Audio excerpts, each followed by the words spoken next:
All right, guys, let's talk about the Phil Johnson's Warriors. So here's a team that is very much like my team. He has a superstar that's not like my team. He does have Luka Doncic, and he has Donovan Mitchell. Okay, he has two superstars. I don't really have that per se. Maybe Kawhi Leonard kind of borders on Donovan Mitchell, but I don't have a Luka Doncic kind of player. But what I like about his team is he has a lot of efficient players. If you look at his roster here, and it's on screen, you can see it. He's got guys like Vucevic, Amon Thompson, Chet Holmgren, Miles, Neemias Queta. He's got AJ Mitchell. He's got a lot of guys that are, well, maybe not AJ Mitchell. I'm not looking at the numbers too closely. AJ Mitchell had a great hot start to the season, but he's kind of calmed down since then. But there's a lot of players here that are very efficient. Alex Sarr is one of those guys. You've got, let's have a look here. You got Neemias Queta. We talked about him. Miles Bridges is all right. Chet Holmgren, definitely very efficient. Also, Nikola Vucevic. Amon Thompson is good, but possibly a little overrated. Okay, let's take a closer look at Amon Thompson. I think Amon Thompson is one of those guys, it's like boom or bust. As you can see in the last game, he had about 10 fantasy points, 36 minutes. Terrible game. 13 points, 40 minutes. Another bad game. 14 points, 37 minutes. Here's the deal. The Rockets are overplaying this guy. They're really pushing this kid, and it's hurting his game. I think he's a really good player, but the Rockets are over depending on Amon Thompson. So that could be a problem for the Warriors in this league. But he is a really good player, and when he plays really well, he can be really special. But when you look at the regular season stats, 16 fantasy points, 37 minutes, he's falling far short of the 50% mark.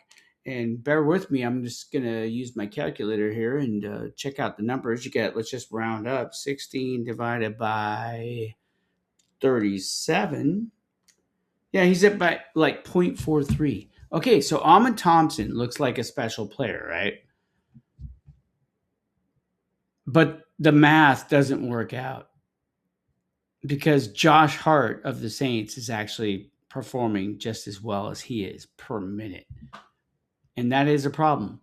Here's the deal with the Warriors, Phil Johnson's Warriors. They have had the best record all season long. All right. And they've done it because Luka Doncic is very productive.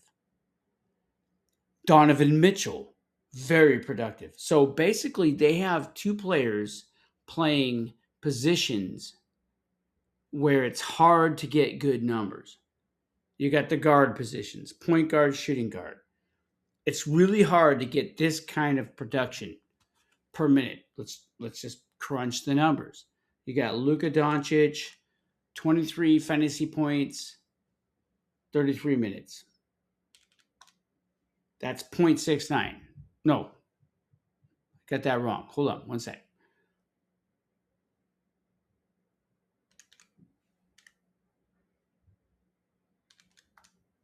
0.63. Close enough, right? Donovan Mitchell, you got 18.5, right? 18.5 divided by 33 minutes. He's at 5.6.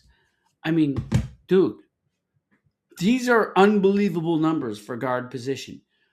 This is what you need to know. You need those guys that play really well at positions where it's hard to get that kind of production. And Doncic and Donovan Mitchell are doing that for them. They do have Vucevic, who's a very underrated center in the NBA. He's decent. You got Chet Holmgren, good young player.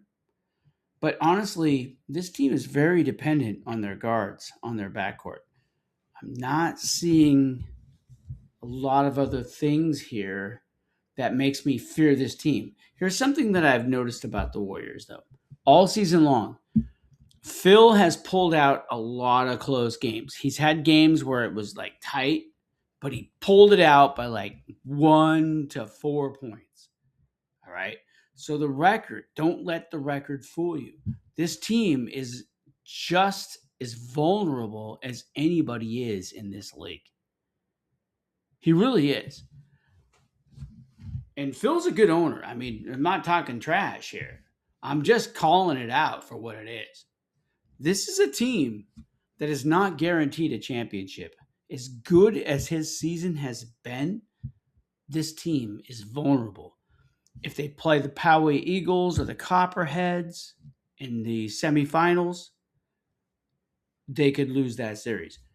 If they win that series and they move on against either the Sixers or the Saints, they're not guaranteed to win that series. It all depends on Donovan Mitchell and Luka Doncic. That's what it's going to come down to for these guys. And they're role players. If their role players step up, play really well, yeah, Phil's got a really good chance. He's a great team. There's no doubt about it. But it's not a guarantee. If you look at the standings, hold on. If you look at the standings for the regular season here, let's have a look. Warriors were 28-5. They finished 4 full games ahead of the rest of the pack. That was the Sixers at 24 wins, 9 losses. But seriously, I run this league, and I have seen the Warriors play Houdini on, like, I could count it on my hand. I could count 5 times that the Warriors have played Houdini. They've won games barely. This is a team that is definitely set up for disappointment. Not saying it's going to happen, but it's possible. All right? It's totally possible. And we're going to get to find out who their opponent's going to be after this weekend. We got the Friday, Saturday, Sunday games coming up between the Eagles, Poway Eagles, Denver Nuggets, and the Copperheads. We talked about that in the last couple videos here, a couple videos ago. I think the Eagles are going to get to the finals, and I think they're going to give the Warriors a run for their money. And if the Warriors survive that series, they're going to have a real problem with the Sixers and the Saints, whoever comes out of that series. All right, guys. Talk to you later.